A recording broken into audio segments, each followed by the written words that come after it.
lupa subscribe dan nyalakan lonceng notifikasi. PKTV Grecek Beneh.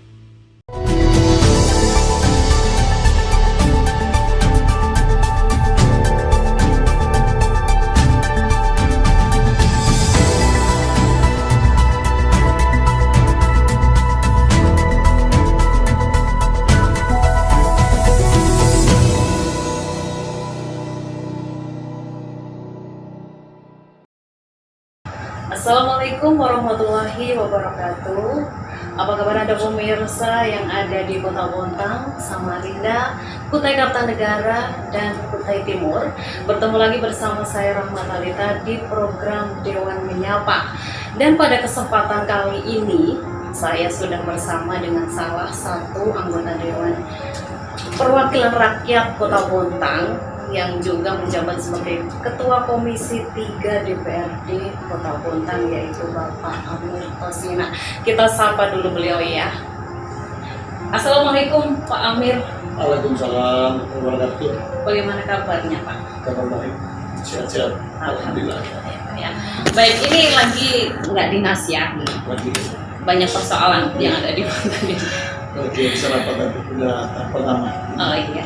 Baik Pak Amir, saya mau tahu cerita tentang bagaimana sih perjalanan seorang Bapak Amir Tosina hingga akhirnya bisa duduk di kursi parlemen gitu ya. Nah, namun sebelumnya saya ingin bertanya dulu bagaimana latar belakang Pak Amir Tosina di Bontang ini, mungkin bisa diceritakan. Jadi begini, kebetulan saya ini adalah memang salah satu putra yang pelayan di Bontang kan? Asli. Sekitar 49 tahun yang lalu, 72. Nah, memang keberadaan orang tua kami itu memang asalnya dari Sulawesi Barat. Nah, dulu memang dikenal Sulawesi Selatan, dan saat ini sudah pecah menjadi Sulawesi Barat. Nah, sehingga keberadaan orang tua kami sekitar tahun 54 hijrah ke Kota Bontang. Nah, pada saat itu orang tua kami hidup di pesisir ya. Yang pertama berdiam itu ya orang tua kami yang ada di daerah Titi. Jadi nggak ada orang lain dulu. Keberadaan nenek kakek-kakek kami dulu memang pembukaan hadirnya di Bontang itu mereka di Titi. Berarti nelayan ya Pak? Nelayan, memang basicnya orang tua kita itu orang nelayan. Dan memang seiring dengan mereka mencari nafkah di laut, nelayan, mereka juga saling membuka lahan, ya, termasuk lahan yang dibuka mereka orang tua kami adalah lahan yang dikuasai yang sudah diambil oleh perusahaan PT Badan. Nah, khususnya di waktu itu belum ada yang namanya Bontang Selatan atau Utara, tapi waktu itu Kampung Tanjung Laut. Berarti sebelum ada Kota Bontang? Belum ada Kota Bontang, jauh sebelum ada Kota Bontang, berada orang tua kami. Nah, ya hidupnya kami pertama memang di Titi, sehingga pada saat orang tua kami membuka lahan, maka kami berdomisili kami di kampung Satimpo pada saat itu, yang ada pabrik sekarang ini. Kami berada di situ bercocok tanam. Sebelum ada pabrik baru PT Badak itu? Iya, jauh sebelum ada pabrik sudah orang tua kami mungkin di situ bercocok tanam sambil melaut. Nah, kami ini benar-benar apa sih yang namanya, benar-benar anak nelayan dan petani aslinya. Nah, sehingga pada saat itu ada pembebasan lahan oleh pihak Pertamina. Waktu itu masuk perusahaan Betel, ya, PT Betel namanya, membuka perusahaan berasal dari Amerika. Buka lahan itu, maka kami dipindahkan lah waktu itu kami ke daerah perumahan PT Badak itu. Tidak dibuka lagi untuk pertanian, dipindahkan ke daerah itu. Maka pada saat ada perkembangan kami digusur lagi untuk pindah ke bandara. Nah, setelah bandara PT Badan dibuat oleh perusahaan, maka kami digusur lagi ke kampung. Nah, sehingga sampai saat ini kami sudah tinggal di Berbes Tengah. Tempat kelahiran kami adalah di Berbes Tengah. Itu sudah gusuran terakhir Pak ya? Ya, gusuran terakhir kami di Berbes Tengah sampai saat ini. Dan selayaknya kami memang sudah malang melintang juga di organisasi, sehingga kami bisa jadi wakil rakyat, ya kan? Jadi kami awalnya cerita pendidikan dulu. Nah, kami sekolah itu satu-satunya sekolah kami dulu ada di Tanjung Laut, di depan sekolah Al Hijrah, SD 001 saat ini. Nah, di situ memang sekitar tahun 59 sampai 60 dan udah ada sekolah itu. Oh, Nah, baru pertama kalinya ya, ya, Pak, ya? baru pertama kali, jadi banyak yang senior saya, selain saya kan, banyak senior yang menghasilkan Sukses gitu ya, sukses itu. dari situ ya. Ya, seperti Ridwan Habibur, dia tokoh masyarakat, ada Samsul Bana, ya, ada Pak Muis mantan Bontang, semua asal sekolahnya dari itu. Nah, kami ini hanya generasi yang keberapa gitu ya, Ya. mungkin generasi kelima sampai ke-6. Nah, saya merasa kami memang lahir di sini dan pada saat itu diberikan motivasi dengan keluarga dan teman-teman, karena pada saat kita sudah mulai masuk sekolah pada saat itu memang agak masih susah sekolah pada saat di Bontang, belum ada kejuruan. Kami menempuh pendidikan ke Samarinda. Nah, senior saya tadi Untuk SMK-nya iya, Pak ya? SMK-nya lebih banyak kami menuju ke Samarinda. Pada saat itu belum ada darat, lewat kapal dan laut. Nah, itu sejarah kami. Setelah itu saya kurang lebih sekitar mulai dari menempuh pendidikan SMP di Samarinda sampai lulus masuk kuliah, tapi tidak berhasil. Kami gagal kuliah tahun 91 setelah kami Itu karena? ya karena biaya tadi. Oh, biaya ya Pak ya? Orang belum mampu. Akhirnya kami gagal kuliah hanya semester 4. Pada saat itu saya pulang dari Samarinda bekerja di Bontang. Pada saat setelah merasa mampu untuk membiayai diri sendiri, baru lanjut kuliah rasanya. Jadi Saat itu kerja apa Pak? pada saat itu memang saya kerja. Apa ikut jadi nelayan Iya, juga? enggak. Kebetulan saya memang punya basic pada saat dari STM. Saya ada masuk di pelatihan kerja BLKI, punya kalian namanya menjadi tukang ras. Oh. Bener. Nah, jadi saya tidak asing di dua perusahaan ada di Kota Bontang itu, mulai dari PT Badak dan pembangunan pabrik. Salah satu pertama bergabung di proyek itu tahun 95, membangun pabrik Trend F. Nah, Trend F 96 saya menjadi tukang ras di situ. Pada kurang lebih 2 tahun saya bekerja di pabrik itu. Itu di umur berapa Pak? Di umur misalnya 20 apa ya, masih umur 20 tahun, 20. Tapi sudah bisa menghasilkan. Iya, kalau mereka sudah uang ya? berhasil. Nah, pada saat itu sudah berhasil sendiri, kami dikirim, artinya dipindahkan kerja ke agar PKT di PT Rekayasa. Beberapa perusahaan swasta pada saat itu mengambil kami, memanggil sebagai karyawan untuk bekerja. Jadi background saya itu adalah memang bekerja sehingga sambil bekerja kami bernaung di bawah ikatan welder di Sekolah Bontang. Di situ kami mulai berkumpul satu organisasi, masuk di dalam banyak organisasi yang terbentuk. Ya, kami masuk ke dalam. Nah, dari bawah melintang sehingga ada rasa terpanggil untuk bagaimana mencoba untuk menjadi caleg. Awalnya bergabung satu partai. Nah, Awal kenapa kok pengen jadi caleg itu tahun berapa Pak? tahun 90, awalnya 99 misalnya. Awalnya saya bergabung hanya iseng saja, bergabung satu partai kecil. Pada saat itu memang awalnya saya coba tapi tidak berhasil ya. Tapi tidak sampai di situ, karena sudah banyak dukungan dari teman-teman untuk tampil berikutnya. Nah, saya tampil berikutnya di partai namanya Partai PDK. Saya kalah dengan teman saya, dengan senior saya pada saat itu, Bung Haji Lasmi, masuk pada di DPD tahun 99 sampai 2012. Sesuatu hal menjadi masalah satu di partai, saya gantikan menjadi PAW. Ini awalnya saya menjadi dari wakil rakyat itu sekitar tahun 2012 sudah masuk untuk menggantikan 2011 itu, hanya duduk kurang lebih setahun. Setahun pada saat itu saya masuk, setahun habis itu saya tidak dari dulu DPR lagi. Saya abstain selama 1 periode. Tapi tidak nyoba Pak ya? Ya, saya tidak coba pada saat itu caleg lagi karena memang waktunya juga tidak tepat. Jadi saya coba untuk bagaimana mensosialisasikan diri tampil di berikutnya. Mempersiapkan diri dulu Pak Iya, ya. persiapan diri. 2019 kemarin ada rencana caleg yang saya bergabung di Partai Gerindra. Partai Gerindra ini kebetulan rekan saya, Ketua DPC sekarang Agus Haris, Iya. menawarkan saya untuk bergabung dan menawari sebagai Ketua PAC Wetan Selatan. Alhamdulillah kami berjuang sama-sama, ya meskipun satu kursi di selatan. Jadi itu awalnya.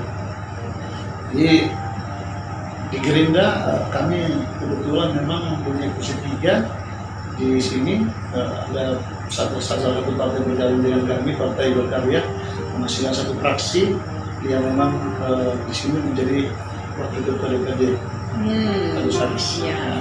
Saya percayakan untuk menjadi ketua komisi 3 di bagian infrastruktur di sini. Baik, sewaktu diberi kepercayaan oleh Bapak Agus Haris tadi Pak ya, bagaimana Bapak akhirnya bertekad untuk saya berniat untuk bergabung di Partai Gerindra itu tadi Pak? Tekadnya begini, saya lihat saya kan sudah 2 kali bergabung di partai kecil. Tentu saya punya niat untuk mengangkat elektabilitas dengan masuk di salah satu partai yang besar kan. Dan saya anggap pada saat itu Gerindra adalah salah satu partai yang besar di antara yang lain kan. Nah, kesempatan saya untuk elektabilitas, mencoba untuk caleg kembali karena caleg partai ini sangat mumpuni dan punya peluang, ya kan, punya peluang besar. Partai yang dikodai oleh Pak Prabowo, alhamdulillah kami bisa mendapatkan kursi dari itu menjadi wakil ketua 3 kedua di sini. Ya, Pak kalau melihat dari keluarga sendiri Pak, dengan Bapak jeripayahnya ingin masuk di dalam dunia ke perpolitikan gitu, bagaimana keluarga melihat ini Pak? Ya sebenarnya orang tua saya, almarhum ibu saya sendiri memang sangat mendorong ya. Bagi almarhum itu saya masih ingat sekali bahwa awalnya gagal untuk masuk di calon legislatif pada saat itu. Sebelum almarhum itu memberikan motivasi kepada saya, benar-benar memesan bagaimanapun ini salah satu perjuangan yang tidak boleh berhenti karena sudah terlanjur masuk di dalam organisasi politik, lanjutkan. Nah itu semangat saya. Nah, dan didorong oleh keluarga besar saya kebetulan di Bontang, khususnya di Bontang Selatan itu, dari kami kerukunan beragama menuju notabene pada saat tahun 2019 berjumlah kurang lebih sekitar 18.000. Saya punya keyakinan bahwa paling tidak ada dukungan dari pihak mereka yang walaupun itu sedikit, tapi tentu kami punya kesempatan untuk duduk di parlemen ini di atas dukungan dari kerukunan beragama menuju. Nah, dan alhamdulillah sampai saat ini kerukunan beragama menuju setelah saya menjadi anggota DPRD dipercayakan kepada keluarga besar kerukunan beragama menuju untuk memimpin kerukunan ini sebagai ketua kerukunan beragama menuju. Baik, selain di organisasi itu Pak, Bapak tentunya juga banyak membutuhkan rekan-rekan dan dukungan juga untuk tetap bisa eksis di kursi parlemen Pak. Mungkin bisa diceritakan juga organisasi apa saja yang Bapak naungi, mungkin diketuai oleh Bapak juga. Ya, saya awalnya karena memang saya basisnya memang adalah anak nelayan. Saya pertama mengambil salah satu organisasi dari tingkat provinsi Waris itu adalah namanya Fedelindo, Federasi Nelayan Indonesia. Nelayan ya. Federasi Nelayan Indonesia. Saya sebagai ketua di Kota Bontang dipercayakan dari pusat ke provinsi. Pada saat itu saya bergabung dengan teman-teman dari Putin. Kami mengadakan deklarasi Fedelindo ini. Saya lihat dukungan teman-teman di Fedelindo di Kota Bontang khusus. Fedelindo sekaltim kan atau sebenarnya Fedelindo ini berskala nasional. Cuma saya dipercayakan di Kota Bontang. Cuman pada saat itu saya lihat teman-teman dari daerah kelihatannya sangat senang melihat dari keberadaan Fedelindo ini pada nelayan. Di antara mereka pengurus ratusan orang pada saat itu, disitulah saya lihat mereka berikan dukungan penuh untuk menjadi calon legislatif pada saat itu. Oke. Kalau dilihat dari peran seorang Bapak Amir Tolsina, apakah memang ada keturunan yang memang membuat seorang Bapak Amir Tolsina ini akhirnya bisa ada di kursi parlemen ini, Pak, ada di DPRD, Pak? Kebetulan begini, saya punya keluarga besar juga, ada namanya Pak Saleh. Pak Saleh itu dia salah satu tokoh dari Partai Golkar di Brebes Tengah. Memang beliau adalah memang salah satu pemimpin dari keluarga kami, juga dari keluarga Mamuju. Beliau punya potensi untuk memimpin perkumpulan ini. Saya pernah diberikan motivasi, berikan semangat bahwa kelihatan dari putra-putra kita ini di dalam rapat kerukunan ini, saya tunjuk kamu harus menjadi orang partai politik. Semangat awal dengan gitu. Dan pada saat itu saya belum tahu apa-apa, organisasi pun saya belum tahu. Tapi karena waktu itu berumur sekitar 20 tahun, memang masih muda, saya ditunjuk pada saat itu. Semangatnya kamu harus ikut belajar partainya. Setelah salah satu tokoh yang namanya Saleh itu, Pak Saleh, Muhammad Saleh, memberikan semangat pada saya. Tidak ada yang tidak kenal di Bordang itu namanya Saleh. Itu paman? Paman. Oh, paman ya. Paman, ya. Paman dari ibu. Itu semangat sekali. Bila kita, ya mudah-mudahan ke depannya masih eksis lagi juga. Amin. Baik, kemudian Pak, kalau dari istri dan anak seperti apa Pak melihat namanya kesibukan seorang anggota dewan itu pastinya tidak bisa diduga gitu Pak ya, untuk bisa bersama dengan keluarga seperti apa? Iya, jadi begini, memang itu salah satu tantangan memang. Artinya kita ini wakil rakyat memang sudah jelas kita disumpah untuk benar-benar menjalankan tugas sebagai wakil rakyat. Di satu sisi memang kita ini bekerjanya 2 hari saja di DPRD, ya Senin Selasa. Senin Selasa itu kita harus dikasih keluar untuk studi banding, mencari perbandingan kerja dari luar dibawa ke bawah. Nah tentunya ini satu tantangan yang selalu meninggalkan keluarga kan begitu. Inilah kadang-kadang kita berangkat kadang-kadang 3 kali pemberangkatan keluar kota, baik itu misalkan dari luar kota itu di daerah misalnya Samarinda dari Papa. Saya biasa 3-4 kali, tentu saya harus ajak anak-anak keluarga kan untuk menyempatkan, walaupun mungkin di luar daripada biaya itu ditanggung biaya sendiri kan buat keluarga. Itu kalau yang dekat-dekat Pak ya? Iya, dekat-dekat. Nah, kalau kita bawa keluarganya untuk saat ini berat, karena untuk biaya perjalanan pun kami sangat merasakan beberapa tahun ini. Artinya biaya itu adanya ad-hoc, ya, adanya berlakunya yang namanya Perpres 33. Tentu kami tidak bisa lagi apa-apa, tidak bisa, artinya untuk berpoya-poya, misalkan mau belanja atau bagaimana beli oleh-oleh, itu saat ini kami sudah tiada, karena memang tadi ad-hoc tadi itu. Bisa perasaan gitu. Tapi kan memang itu tujuannya untuk dinas Pak ya, bukan untuk berfoya-foya itu tadi Pak ya. Artinya kita mau belanja oleh-oleh tidak bisa. Jadi memang tujuannya untuk dinas. Jadi untuk bisa bersama keluarga hanya weekend gitu, itu pun bisa atau tidak Pak? Waktu weekend Sabtu Minggu gitu. Jadi tentu pas ketika kami memang Sabtu udah pulang dinas, ini hari Minggu saya bisa memanfaatkan, kan? Apakah mungkin makan bersama keluarga, mungkin ke kalau sebuah keluarga kemana-mana yang tidak terlalu banyak anggarannya gitu. Sesuai gitu. Tetap anggaran Pak ya. Tapi kan kalau untuk keluarga tidak ada perhitungan dong Pak. Iya. Tapi minta maaf bisa tambahan sedikit terkait dengan organisasi. Saya juga pernah di organisasi yang namanya Pemuda Pancasila, ya salah satu dari organisasi ini. Kami sangat solid pada saat itu. Saya sebagai wakil ketua Kopi pada saat tahun 2015 pada saat 2015 sampai 2017 memang saya juga sedang di organisasi ini. Disinilah saya sangat punya kesempatan untuk belajar bagaimana berorganisasi yang baik. Pemuda Pancasila bisa temukan ilmu-ilmu cara berorganisasi. Iya, pada saat saya juga sempat menjadi ikut bergabung di KMPI, periode pada saat itu adalah di ke-6 ya, tahun berapa ya, saya lupa. itulah pengalaman itu kita temukan ya, untuk walaupun hanya anggota di situ, tapi tentu satu pengalaman kita untuk menjadi wakil rakyat. Nah, yang paling saya temukan ilmu-ilmu yang menjadi wakil rakyat itu ketika saya menjadi ketua RT 3 periode.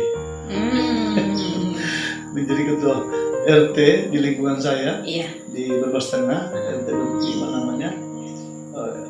Sangat saya manfaatkan itu untuk menjadi wakil warga, untuk mewakili sesuatu. Mungkin ada persoalan baik itu ke tingkat kelurahan, kecamatan, bahkan urusan-urusan peradaban yang mungkin kepolisian ketika ada warga yang bermasalah, ya kan, itu saya banyak mendapatkan pengalaman untuk membantu warga, ya kan, itu. Nah, walaupun itu saya tidak mengharapkan sesuatu, tapi yang penting saya bisa bantu, mereka merasa puas, saya juga merasa sangat senang gitu.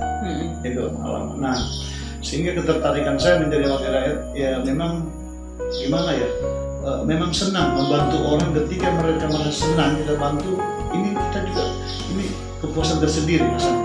Nah, dan saya berkelanjutan pada saat saya menjadi wakil rakyat saat ini, walaupun tidak memberi banyak, tapi ketika mereka datang memohon kepada kita baik di kantor ataupun di rumah, ya, kalau mereka itu minta misalnya bantuan sekian tapi kemampuan kita hanya memberi sekian, tapi mereka terima, itu juga rasa ikhlas dan puasan tersendiri buat saya.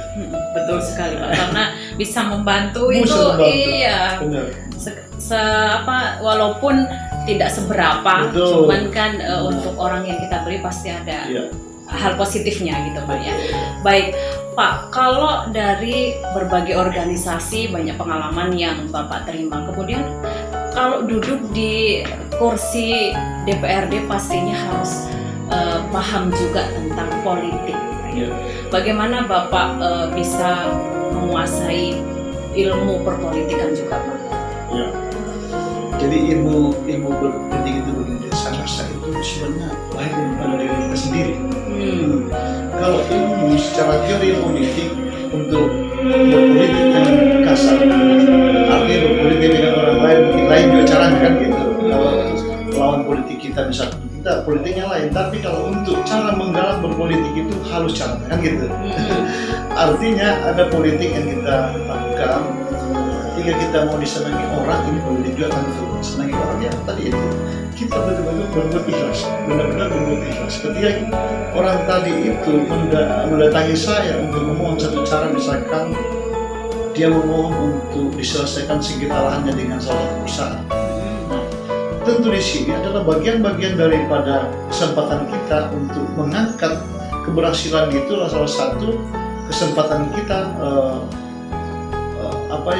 dinilai orang bahwa Pak Amir ini sangat ada kemampuan untuk menyelesaikan sesuatu pada pihak perusahaan. Itu salah satu saya anggap itu juga politik. Apabila perusahaan tidak melakukan penyelesaian tadi, maka saya harus lakukan secara politik.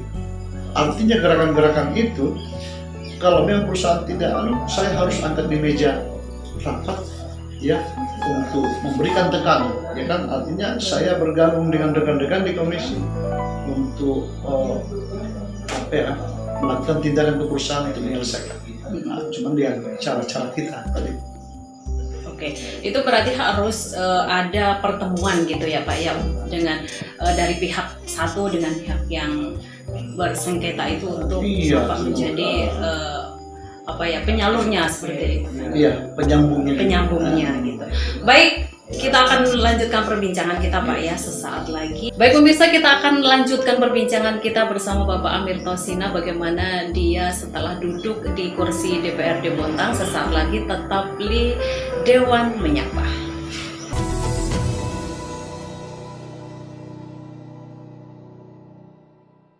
Baik pemirsa, kita kembali lagi di program Dewan Menyapa. Kita akan lanjutkan dialog kita, perbincangan kita bersama Bapak Amir Thosina.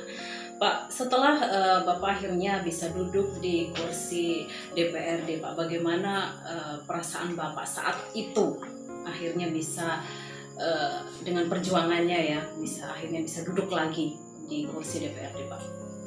Iya, sebenarnya yang namanya perjalanan menjadi seorang calon legislatif itu pada saat selesai pemilihan itu satu kebanggaan tersendiri dan kepuasan ketika kita bisa mencapai target bahwa kita masuk di parlemen ini. Mendapatkan suara yang masuk dalam hitungan untuk mendapatkan kursi. Jadi ini tentu didambakan semua orang yang orang dari caleg ini ya. Iya, betul. Nah, sehingga pada saat kita sudah berhasil untuk menjadi anggota legislatif wakil rakyat, tentu menurut saya kesiapan kita lagi, ya, kesiapan menjadi wakil rakyat, kita harus siapkan mental dan kemampuan. Jadi artinya begini, ketika kita menyiapkan mental di DPRD itu berbagai hal sorotan, ya kan? Artinya ketika kita bekerja tidak sesuai dengan kemampuan atau tidak bisa melaksanakan, tentu ini kita harus melihat sorotan dari pihak-pihak berbagai pihak gitu ya. Nah, contoh saja untuk menyelesaikan satu masalah tugas kami di DPRD ini, bagian di Komisi 3, persoalan jalan, ya, jalan Bontang Lestari. Ketika ini dilihat oleh warga bahwa jalan ini adalah tanggung jawabnya DPRD untuk memanggil pemerintah ataupun para perusahaan yang merusak jalan. Nah, kami di sini peka bahwa ini adalah tanggung jawab saya, tanggung jawab kami sebagai wakil rakyat untuk memanggil perusahaan atau pemerintah, ya, ada namanya RDP, ya, rapat dengan Pemda. Ya. Kami panggil bahwa jalan ini sebelum ada perusahaan, jalan ini masih normatif saja, tidak ada kerusakan yang setiap bulan harus diperbaiki. Nah, tapi oleh karena perusahaan ini merasa punya tanggung jawab ketika mereka mau investasi di sini, merasa sudah memiliki jalan yang sesuai kelas. Nah, ini jadi masalah buat kami juga untuk memberikan sanksi. Nah, kami panggil memberikan pertanyaan kepada pemerintah, bahwa pemerintah di mana tanggung jawabnya ketika ada jalan seperti ini. Tolong kita harus berusaha memperbaiki jalan ini, jangan sampai ini menjadi teriakan masyarakat Bontang untuk sepanjang masa. Tentunya kembali kepada kami menjadi sorotan sebagai wakil rakyat. Nah, jadi manfaat dari kami panggil perusahaan dan pemerintah terkait di OPD ini atau di dinas ini harus carikan solusi untuk perbaikan jalan agar tidak menjadi sorotan masyarakat. Yeah. Nah, inilah kadang-kadang kita harus benar-benar harus cerdas menyelesaikan masalah ini, menekan dua hal tadi ini antara pemerintah dengan perusahaan. Pengguna jalan yang banyak kan perusahaan. Yeah. Alhamdulillah pada saat itu perusahaan juga menyatakan tanggung jawab untuk memperbaiki kan. Nah, pemerintah juga sambil mencari baik itu anggaran dari pusat ataupun dari provinsi, APBD, dan daerah untuk berusaha untuk menyelesaikan perbaikan jalan. Nah, lagi-lagi setelah perbaikan jalan ini belum berumur, kelihatannya sudah rusak lagi. Ya. Ini adalah bagian tanggung jawab kami lagi. Yang di media kami disuruh di mana dewan. Padahal kami sudah cukup berbuat menegur semua pihak-pihak yang bertanggung jawab dalamnya seperti pekerjaan umum PU dan perusahaan. Kami panggil kembali mempertanggungjawabkan. Ya, itulah tugas kami, selalu memanggil yang bertanggung jawab terhadap pengguna jalan yang sehari-harinya mereka mengangkut angkutan berat, ya, terutama perusahaan-perusahaan yang ada di sini. Iya. Ya, alhamdulillah, artinya ketegasan kami, bahkan saya kadang-kadang menunggu mereka di jalan ketika memperbaiki jalan tidak benar, saya tegur langsung. Ketika saya dari Bontang ke Bontang Lestari, langsung saya turun mengawasi, melihat kalau pekerjaan tidak sesuai, kadang-kadang saya tegur langsung ke kontraktor kerja. Gitu. Baik Pak Amir, kalau dari yang dibicarakan oleh Pak Amir tadi bahwa sudah ada perbaikan jalan nih tadi ya, tapi ternyata tetap rusak. Apakah bisa dibilang masyarakat yang pada mengeluh ini bisa menyalahkan lagi nih seorang anggota dewan? Bagaimana kemarin RDP-nya, bagaimana akhirnya bisa dilakukan pembenahan tapi kok rusak lagi? Seperti itu. Jadi walaupun itu memang sudah dibenahi tapi rusak lagi, tetap tidak ada yang lain disorot, utamanya adalah kami sebagai wakil rakyat. Betul. Karena tugas saya yang pengawasan, mereka itu pengawasan dari infrastruktur pembangunan. Nah, tentu kami di sini tidak henti-hentinya juga kami lakukan kembali untuk memanggil para perusahaan itu kembali atau pemerintah, dinas yang terkait. Kami tidak henti-hentinya melakukan. walaupun kami dianggap itu DPR itu cerewet, ya kan? Apalagi kami di Komisi 3 memang bagian tugas daripada itu. Kami dianggap cerewet mungkin dari OPD atau pemerintah, tapi itulah bagian daripada tugas kita. Apabila kami cuma tidak merespon apa yang disampaikan warga, maka kami bukan wakil rakyat. Ya. Itu. Nah, kami sangat senang dikritik seperti itu karena itu tugas di DPRD.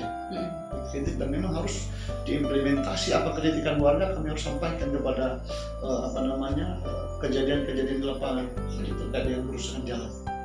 Tapi kalau sejauh ini, sejak Pak Amir menjabat sebagai wakil rakyat, ada keluhan masyarakat yang akhirnya bisa membuat masyarakat tersebut lega nggak Pak? Dengan keluhan tersebut akhirnya, oh sudah bagus nih gitu. Iya, pernah. Artinya pada saat itu di media muncul bahwa DPRD tidak ada perhatian terhadap calon rusak Bontang Lestari, ya kan? Nah, tidak direspon lah inilah. Padahal kami sudah cukup mengundang pada saat itu perusahaan tidak hadir dalam 2 undangan. Bahkan sidak juga ya Pak ya? Bahkan sidak. Nah, jadi kami sabar untuk menunggu. Udah kami balas, sabar. Artinya kami berbicara di media juga, kami media panggil bahwa saat ini kami juga berusaha untuk memanggil perusahaan untuk bertanggung jawab dan pemerintah kepada dinas yang terkait. Tapi bukan berarti mereka diundang saya langsung hadir. Tentu mereka mungkin ada kesibukan juga. Kami punya selang waktu, mungkin waktu 1 bulan. Apabila mereka tidak lakukan kehadiran dari DP, ya mungkin kami ada langkah lain. Kami sidak ke perusahaan atau bagaimana itu. Kami panggil OPD untuk memberikan tekanan. Nah, itu yang kami lakukan selama ini. Baik, kalau di Komisi 3 sendiri Pak, apa saja yang sebenarnya menjadi ranahnya Komisi 3? Terutama saat ini yang sangat mendominasi masuk di ranah terkait dengan penanganan banjir. Sekarang ini yang sangat ramai masih panasnya ya Pak? Masih panas.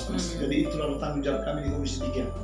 Nah, saat ini juga kami perketat pengawasan terhadap dinas yang terkait dan pekerjaan-pekerjaan yang ada di lapangan yang lagi berlangsung.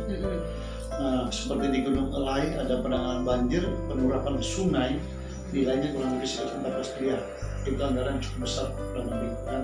Nah, ini pengawasannya cukup ketat kami lakukan. Pada saat ini kami lagi mengawasi dan memberikan tekanan waktu. Apabila terselesaikan dalam pertengahan bulan 12 ini, maka sanksi kepada kontraktor akan kami lakukan, akan kami berikan tindakan. Dan pada saat kami sidak di bulan 10 kemarin, pertengahan bulan 10, Kepala Dinas PU menyampaikan bahwa kami akan bertanggung jawab dan mengawasi secara ketat, menambah personel bekerja. Kami punya target pekerjaan ini pasti selesai di pertengahan bulan 12. Sekarang masuk di bulan 11, kami pantau kembali. Media wawancara dalam ini bagaimana? Ketua, ini pantauan kami kelihatannya baru 53%. Saya optimis dan yakin bahwa pekerjaan itu tidak akan terselesaikan. Ya kan gitu. Itu salah satu tugas kami, bagaimana menekan kontraktor itu, membuat satu tekanan agar mereka semangat kerja. Nah, jangan sampai anggaran itu kembali kepada pensi. Anggaran itu harus kembali dan pada akhirnya tanggung jawab APBD pemerintah Kota Bontang. Nah, ini adalah salah satu tugas kami sebagai wakil rakyat yang domainnya di Komisi 3 terkait pembangunan. Kalau dari Komisi 3 sendiri Pak, dengan mengejar tadi kontraktor agar segera selesai di pertengahan bulan 12 itu Pak. Namun tapi sampai saat ini ternyata baru 53% Bapak bilang.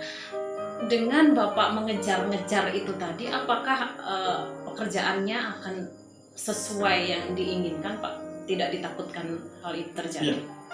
Jadi pada saat kami berikan tekanan untuk mengejar mereka waktu deadline-nya, tentu di sana juga kita tidak terlepas daripada pengawasan. Ya, artinya mereka buru-buru tapi pengawasan tetap sesuai dengan proses dan prosedur pekerjaan. Nah, tidak lalai daripada pengawasan itu. Kalaupun mereka punya waktu pekerjaan itu membuat tiga shift, tapi secara pengawasan tetap berjalan dengan prosedur. Berarti tetap ada pengawasan Tetap seperti ada itu pengawasan. Pak. Baik, kemudian Pak, bagaimana dari Komisi 3 sendiri menjalin kerjasama antara OPD maupun pihak ketiga untuk melakukan penyelesaian pekerjaan tersebut? Jadi begini, pihak ketiga ini kan, kami ini kan hanya menekan kepada OPD saja.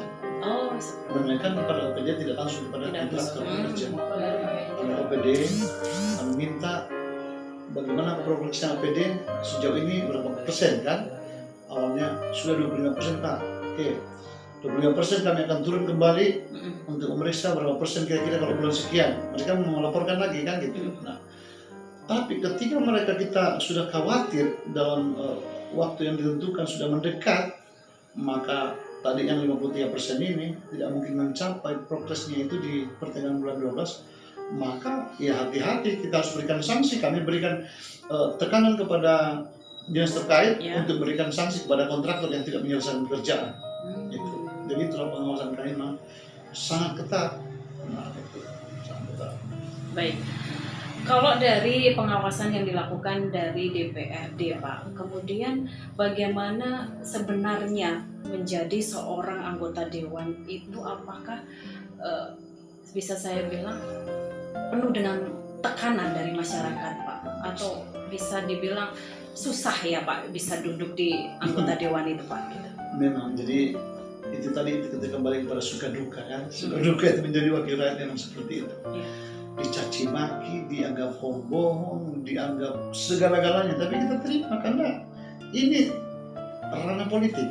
Nah, ketika kita dibilang pembohong, kita kadang-kadang balik fakta bahwa kami ini hanya satu orang, tapi kalian ribuan, kami tidak pernah berani mengatakan kalian pembohong. Ya walaupun kami dibohongi loh, ini kan kita balik fakta. Tapi kalau kami satu orang saja dibilang, misalnya satu sendiri saya dibilang, Pak Anditos ini itu bohong, tidak sesuai dengan, boleh-boleh saja. Tapi ketika saya berbicara bahwa lebih banyak kami dibohongi daripada membohongi orang kan. Nah, rasa-rasanya kami ini membohongi dari segi apanya? Kan kita ini wakil rakyat, pada saat mau jadi sosialisasi, misalkan saya kalau sudah jadi anggota dewan, kita katakan seperti, nah kita tidak pernah akan mensejahterakan semua masyarakat, tidak pernah berbicara seperti itu. Kita takut tidak akan mungkin terjamin. Iya. Tapi untuk menjalankan tugas sebagai wakil rakyat pasti kami ungkapkan. Ya salah satunya tadi itu menjalankan tugas pengawasan terkait dengan jalan, ya kan? Mengawasi bagaimana pembangunan terkait dengan penerapan sungai harus tepat waktu. Itu tugasnya wakil rakyat yang tidak diketahui masyarakat langsung, tapi yang diketahui adalah pemerintah dan para OPD dan kontraktor yang diawasi. Tapi masyarakat kecil banyak itu mungkin sekecil aja yang tahu ya. Artinya tidak semua masyarakat tahu bahwa dewan itu berlumpur-lumpur mengawasi proyek itu kan begitu kerjanya. Tidak tahu dia. Nah, dan saya di sini benar-benar tidak pernah diam ketika ada kepentingan, saya tambah sendiri ya, ketika ada kepentingan rakyat yang betul-betul pro dengan rakyat, kepentingan rakyat yang sangat mendesak dan memang untuk rakyat seperti bantuan-bantuan sosial, saya paling cerewet menyoroti pada pemerintah apabila tidak kelihatan fakta. Katakan saja misalnya pemerintah sudah berhasil menekan angka kemiskinan di kota. Dan ini sudah jelas kami tidak terima bahwa kemiskinan itu masih banyak. Kan begitu. Kalau Bapak mengatakan sudah berhasil menekan angka kemiskinan, kami tidak yakin.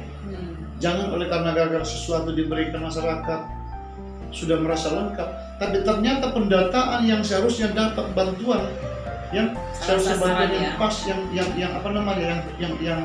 kriteria yang masuk, kadang-kadang kita lalai, pendataan di lapangan itu yang seharusnya dapat tidak diberikan. Ini masih perlu pembenahan terkait dengan kebijakan sosial pemerintah, masih sangat jauh sekali di Bontang itu masih perlu. Baik. Kalau tadi dibilang masyarakat bohong saja, saya tidak kembali mengatakan bahwa mereka membohongi saya. Baik, Bapak bisa bicara seperti itu, apakah memang ada fakta yang Bapak terima? Jadi begini, terkait dengan sebuah program pemerintah untuk pengadaan sebuah kapal, ya, kapal transportasi laut dari Bontang ke Mamuju, yang sudah hampir 3 tahun kami dulu di sini, Mulai dari awal di sini kami minta sebuah kapal untuk transportasi khusus ke Mamuju, itu belum terrealisasi. Muncullah ini omongan-omongan ya segelintingan kepada saya. Tapi sudah ada ya ini Pak ya? Apa ini? Kapal Bontang Mamuju. Kapal Bontang Mamuju lagi diproses untuk rutenya, izin rutenya belum terrealisasi. Nah, tapi saya belum berani berbicara bahwa sudah pasti, tapi Wali Kota Bontang dengan Bupati Mamuju sudah saya berusaha untuk mempertemukan. Ada komitmen bahwa pemerintah Kota Bontang sudah memberikan rekomendasi ke Dinas Perhubungan Laut di Kementerian Laut di pusat untuk memohon rute kapal khusus Mamuju Bontang. Nah, oleh karena ini lamban, apa yang diinginkan masyarakat harus segera ada, maka itulah muncul omongan bahwa ambil ke sini ya seakan-akan saya dianggap bohong. Nah, ini kan perjuangan ini mereka tidak tahu bagaimana kan. Iya, tidak bisa serta-merta gitu Pak ya, dan tidak bisa cepat. Nah, sampai ke Jakarta ini salah satu contoh yang saya katakan tadi dibilang bohong kan. Memang suka duganya di sini, benar suka duganya. Oke, baik. Itu harus diketahui masyarakat juga berarti Pak ya, kalau usaha dari anggota dewan itu memang tidak mudah seperti itu. Baik, kemudian Pak, kalau sukanya Pak itu tadi kan berupa duka ya, walaupun dibilang pembohong lah gitu. Kemudian pasti ada sukanya nih Pak yang bisa, karena Bapak juga memperjuangkan akhirnya bisa duduk di kursi dewan. Jadi sukanya begini, ketika kamu memperjuangkan sesuatu ya demi kepentingan rakyat ya, ada yang dituntut bagaimana cara memperjuangkan misalkan saja air bawah tanah. Sampai saat ini kan kita nggak bisa buat air bawah tanah. Perjuangkan untuk memperjuangkan air exploit itu, air tambang ini untuk dijadikan air konsumsi, air minum tadi ini. Kami berjuang ya, akhirnya PT Indominco memberikan peluang untuk dimanfaatkan air tersebut. Salah satunya kan PT Indominco memberikan peluang untuk memanfaatkan air itu, konsumsi air karena habisnya air bawah tanah. Nah, ini kami sangat bangga merasa dihargai oleh PT Indominco. Kami mohon kepada pemerintah untuk membentuk tim percepatan pemanfaatan air itu. Itu adalah salah satu perjuangan Komisi 3. Nah, salah satu perjuangan Komisi 3 yang sudah hampir sudah di penghujung untuk bisa dimanfaatkan. Gitu. Tinggal program untuk penyambungan pipa ke sini. Nah, itu ada 2 kabupaten kota Mampu, salah satunya Bontang dan Sampang. Itu. Yang kedua, sukanya ketika kami berjuang memperjuangkan yang namanya gedung ujikir, salah satunya. Gedung ujikir dulu 2 tahun kami perjuangkan, berteriak kepada OPD pemerintah Kota Bontang bahwa kita perlu membangun ujikir di Kota Bontang untuk menambah pundi-pundi PAD kita. Dan yang kedua, kita tidak inginkan warga Bontang itu yang punya kendaraan berbondong-bondong ke Samarinda, ke Kutai Timur untuk mengurus izin kirim. Nah, maka kami mohon kepada pemerintah untuk memikirkan dan membangun gedung ujikir di Kota Bontang. Setahun kemudian kami ada bayangan akan diangkat. Nah, alhamdulillah setelah kami berjuang di Komisi 3 bersama dengan rekan-rekan, sudah kelihatan pembangunan tersebut. Mungkin gedung ujikir itu adalah satu perjuangan Komisi 3. Nah, itu. Yang kedua, salah satu OPD yang mengeluh kepada kami bahwa salah satu pengamanan polisi pemerintah adalah Pabong Praja, Satpol PP. Butuh bangunan dan butuh kantor. Satu PP tidak mempunyai gedung. Kami Komisi 3 memperjuangkan oleh keluhan tadi ya, kepala OPD atau kepala dinas Satpol PP mengadu kepada kami untuk dibangunkan kantor Satpol PP. Akhirnya kami perjuangkan berturut-turut kurang lebih 2 tahun juga kami perjuangkan. Alhamdulillah kantor Satpol PP sudah dibangun di Jalan Bontang Kuala. Nah, ini adalah salah satu kepuasan kami ya. Adanya seperti itu, adanya realisasi yang kami mohon di komisi-komisi. Tinggal kami mengawasi, sekarang ini mengawasi pembangunannya harus tepat waktu. Dan kami panggil OPD yang terkait yang mempergunakan nanti adalah Dinas Perhubungan, memanggil bahwa apa ya bentuk bangunannya, apa yang Anda inginkan di dalam, tolong sampaikan kepada pemerintah kembali kelengkapan nanti. Jangan lupa, jangan sampai nanti kita sudah bangun ini ternyata kelengkapan di dalam itu kurang memuaskan juga. Dan itulah sukanya dia ketika kita mendapatkan realisasi apa yang diperjuangkan oleh anggota komisi dan komisi 3 Gus. Iya. Ternyata juga sudah banyak gitu Pak ya yang membuat Komisi 3 khususnya Iya. itu untuk bersukacita gitu atas perjuangannya. Baik, kemudian kalau dari Bapak Amir Thosina sendiri saat waktu itu mencalonkan diri sebagai anggota Dewan Pak, dan pastinya ada kata-kata ataupun janji yang untuk masyarakat Kota Bontang yang akhirnya untuk mendukung Bapak saat itu. Apa yang dijanjikan saat itu Pak?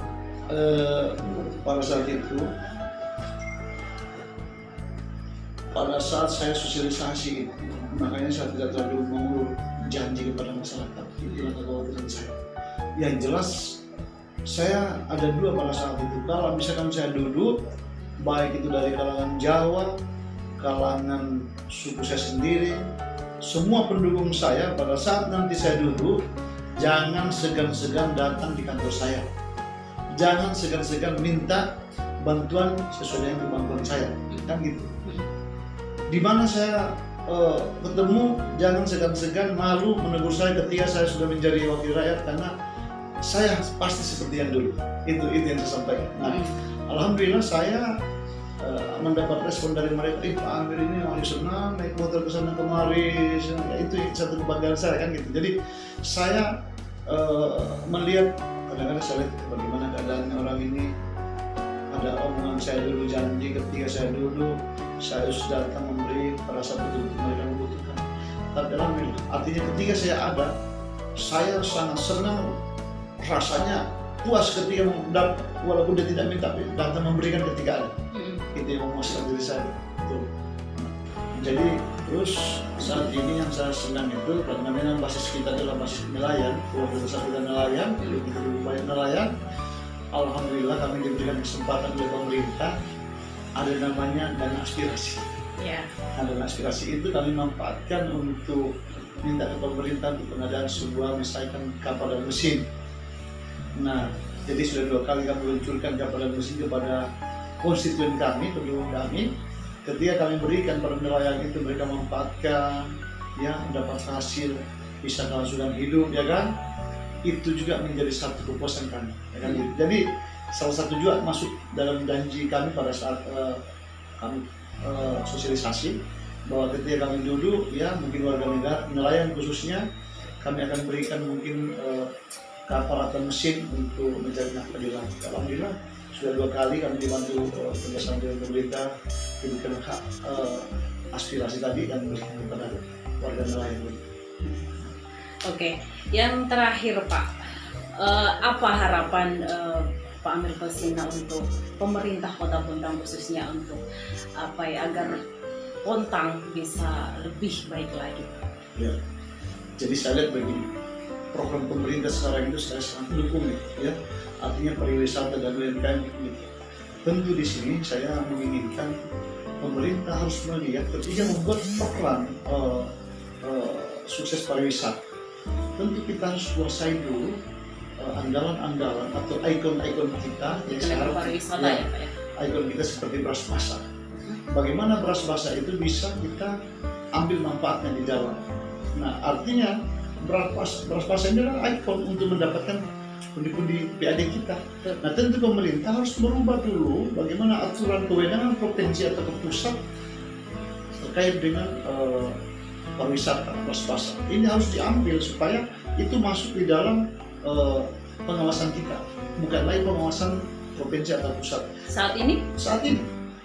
Nah, masih di provinsi juga? Masih di provinsi. Jadi itu kewenangan, saya harap pemerintah itu lebih baik dan sesuai dengan program, bahwa program kita adalah pariwisata dan UMKM. Iya. Tentu di sini pemerintah harus merubah dulu bagaimana berusaha agar beras basah itu bisa diambil ke daerah kembali dengan kewenangan daerah kita kelola. Nah, UMKM di sini juga, ya, terkait dengan mungkin hasil tangan seperti hasil laut yang kita kelola. Nah, hasil laut ini seperti di sini, luas laut kita kan, tapi hasilnya tidak bisa dimanfaatkan dengan maksimal oleh karena apa? Kewenangan provinsi juga, pengawasannya. Tentu di sini manfaatnya harus diawasi oleh daerah supaya tidak gampang orang masuk mengambil hasil-hasil laut kita. Ya, seperti ikan tuna dibawa mereka keluar, ya misalnya ke Sulawesi atau ke Banda. Sementara hasil tersebut bisa dimanfaatkan untuk pengembangan UMKM di Bontang. Itu yang saya maksud. Nah, supaya Bontang lebih baik ke depan, sejahtera, apa yang kita inginkan, maka dua hal tadi itu harus diambil alih oleh pemerintah Kota Bontang, bisa merubah regulasinya. Baik, kalau saya dari perbincangan kita tadi Pak ya, bisa saya bilang kalau Bapak banggakah untuk bisa duduk di kursi DPR? Ya, bangga sih pasti. Artinya semua orang menginginkan pada saat berlomba-lomba menjadi anggota legislatif ya atau caleg untuk menginginkan menjadi wakil rakyat. Tapi saya kembalikan tadi, jangan hanya bangga, tapi kita harus mampu, ya kan? Mampu mengendalikan diri kita sebagai wakil rakyat, ya kan? Mampu memaksimalkan kinerja kita, memperlihatkan ke masyarakat bahwa inilah benar-benar wakil rakyat. Ya kan, pro dengan rakyat itu aja, ya kan, pro dengan rakyat. Jangan sampai di belakang masyarakat masih ada omongan lupa ya. Itu, terus kita tidak boleh menjadi wakil rakyat hanya datang duduk diam. Nah, kalaupun kita cerewet untuk menyampaikan aspirasi masyarakat, nah itulah tugasnya sebagai wakil rakyat, menyampaikan aspirasi di forum DPRD. Oke, baik. Terima kasih Pak Amir Tosin atas waktunya sudah berbagi pengalaman dan juga cerita selama sebelum hingga akhirnya menjabat sebagai anggota DPRD Kota Bontang dan menjadi Ketua Komisi 3 DPRD Pak ya. Terima kasih. Oke, baik. Pemirsa PKTV yang ada di Kota Bontang, Kutai Timur, Kutai Kartanegara, dan juga di Samarinda. Demikian tadi perbincangan saya dengan Bapak Amir Tosina di program Dewan Menyapa. Kita akan bertemu kembali di episode selanjutnya dengan Dewan-Dewan DPRD Kota Bontang yang lain. Terima kasih. Wassalamualaikum warahmatullahi wabarakatuh.